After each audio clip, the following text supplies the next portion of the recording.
Let me describe what happened in 2008 in Chatsworth, California. On September 12, 2008, Metrolink commuter train carrying train 111, carrying more than 200 people, departed the Chatsworth train station about 4:20 p.m. Heading west, the commuter train ran through a train signal at 44 miles per hour at 4:22 and 2 seconds. The train signal showed red for stop. At the same time, a Union Pacific freight train, weighing 4 times the weight of the commuter train, was heading east on the same track. It exited a tunnel with little time to react to the oncoming commuter train. Both trains were on the same track, going in opposite directions. Each going roughly 40 miles per hour, the trains collided head-on. The carnage was unspeakable. 25 people died. Their bodies, many torn to pieces, had to be extracted from heaps of steel and wreckage.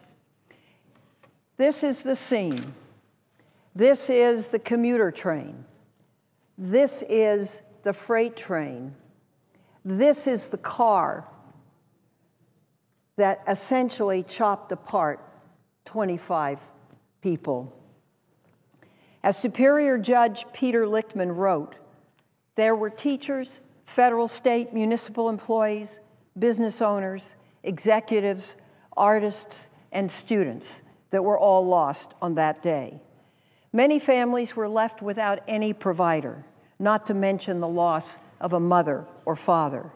Another 101 people were injured, many of them very seriously. Volunteers and rescue crews worked valiantly to pull them from the wreckage. You can see this overturned train here. You see the rescue crews. It was a terrible, terrible scene. Judge Peter Lichtman described many of these injuries. Passengers seated at table seats suffered horrible abdominal injuries that could not be medically resolved. All of the bench passengers were launched head or face first into a bulkhead. Almost all of these passengers suffered traumatic brain injuries to varying degrees. Let me explain how and why this happened. Seconds before the crash, the train's engineer was text messaging on his cell phone. He was the only personnel aboard that train when he looked down to send a text to a teenage boy. This was one of 21 text messages sent by this engineer this day. He received 20 text messages and made 4 outgoing telephone calls, all while he was driving a large commuter train. According to the NTSB comprehensive report on the crash, this behavior distracted the engineer and caused the collision. It led to the train running red signals. In fact, NTSB found the passenger train's engineer never even hit the brakes before impact. NTSB found that a crash avoidance system would have stopped the train and prevented this disaster. But unfortunately, the tracks in Los Angeles had and have no such systems, nor do most tracks in the United States. As a result of this accident, 25 people died and 100 people were injured. The statistics about the Chatsworth disaster do not begin to tell the story. Perhaps I might be able to better put into words what's at stake in this debate in one of the votes we will be taking about positive train control by telling you a little bit about Carrie Shea and Altu Vias. 18-year-old Carrie didn't want to trouble her father to drive her from her family's Newhall home to the restaurant in Simi Valley, so she took the train. In October 2008, she became one of many young people killed in this crash. She was just starting her senior year at Hart High School and looking forward to a career in medicine, according to her family. She played tennis for the school and was well liked by her classmates, who described her as warm and caring. Anyone who knew her can remember her by her beaming smile and infectious laughs, one of her classmates told the Los Angeles Times. And here she is. She had such a positive outlook on life and always had something nice to say about everyone, wrote a parent of a varsity tennis player. I feel blessed to have been part of her life. And then there is Alto Villas here, a student at Claremont McKenna College who was studying to become a doctor. At 20 years old, he was in the process of applying to graduate programs at MIT, Duke, and Harvard. He scored in the top 1% of his medical school entry exams, but he was having trouble answering one question on applications. Describe a hardship you've overcome. He said, I've not had any. I've had a blessed life, explained his father. Atul never finished that application, nor did he reach his goal of medical school. He took Metrolink train 111 home to visit his family, as he did every 2 to 3 weeks. But he never made it home because an engineer was texting. As the NTSB found, these young lives and the lives of 23 others could have been saved if crash avoidance technology, known as positive train control, had been in place. In 2008, Congress finally required railroads to deploy positive train control, which the National Transportation Safety Board had placed on its top 10 most wanted safety technologies listed since 1990. This body gave the railroad industry 7 years to deploy positive train control crash avoidance systems nationwide. The leaders of Southern California Metrolink, Union Pacific, and BNSF railroads each committed to deploy positive train control systems in Los Angeles years earlier than the national mandate. These railroads are still on track to deploy the system next year. I met yesterday with John Fenton, the new CEO of Metrolink, and Matt Chase, the CEO of BNSF. They both indicated their desire to make the highest priority positive train control. And I really thank them.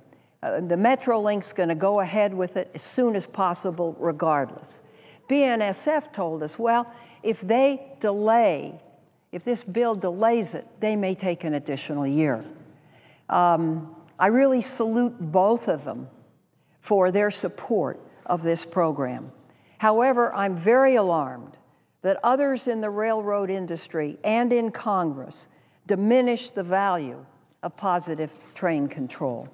As a matter of fact, the bill that we will most likely be voting on as one of its titles, the Commerce title, delays positive train control until 2015. And the House bill delays it until 2020.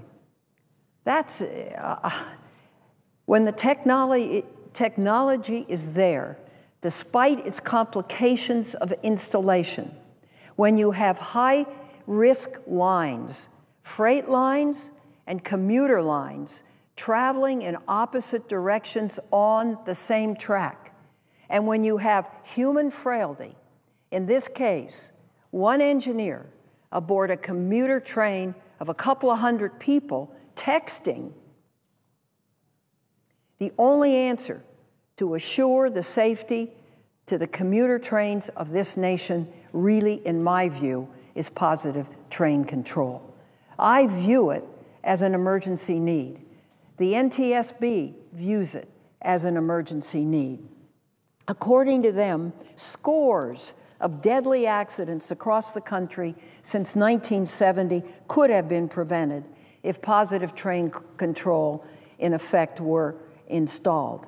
And I agree strongly with the NTSB chairman, Deborah Hersman, who I happen to know, who recently wrote to the Congress this: the NTSB will be disappointed if installation of this vital safety system to prevent fatalities and injuries is delayed, end quote.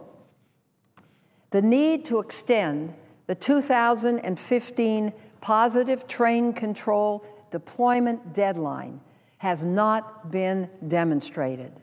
The Senate Commerce Committee has held no hearings on this issue. No published reports investigating this question have recommended an extension, according to the NTSB experts. Furthermore, every railroad has submitted an approved plan to meet the 2015 deadline to the Federal Railroad Administration. And the administration is preparing a report to Congress on positive train control deployment progress this year, which should provide us guidance on that effort to date. I think Congress should consider the FRA's findings carefully before scaling back or delaying a system that can prevent crashes like Chatsworth. And there have been 3 prior crashes that have taken lives on this Metrolink system. These are not isolated things. They happen. And we now have a technical system that can be 100% proof positive to provide safety.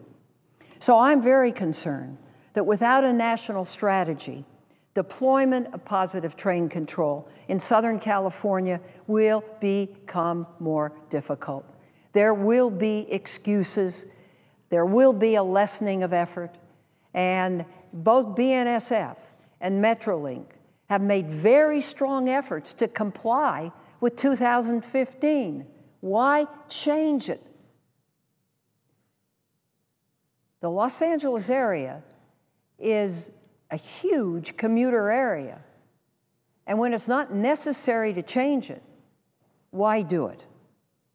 The national requirement to deploy this system by 2015 creates a substantial incentive for industry to develop new and cost-effective technology that lowers the deployment cost for everyone, including Metrolink. A national strategy, which will hopefully be presented in the FRA's 2012 report to Congress, could play a significant role in addressing positive train control deployment barriers. This system can prevent human errors from causing collisions, dangerous releases of hazard materials, and passengers and train crews from being killed and injured. So I make these remarks today in the hopes that there will be support in this body for the 2015 deadline. And I really appeal to the committee that right now is locked in at 2018. We have tried, we have talked to the staff, we have been rejected, to understand that what they are delaying is a device that saves lives. And there is no excuse for so doing. The case has not been made to do so. The hearings have not taken place. There was no markup to add this. And I strongly believe it should not be delayed in this bill. I hope members will listen. I hope they will respond. You know, hundreds of thousands of commuters are at risk until this system is put into place. I thank you, Madam President. I yield the floor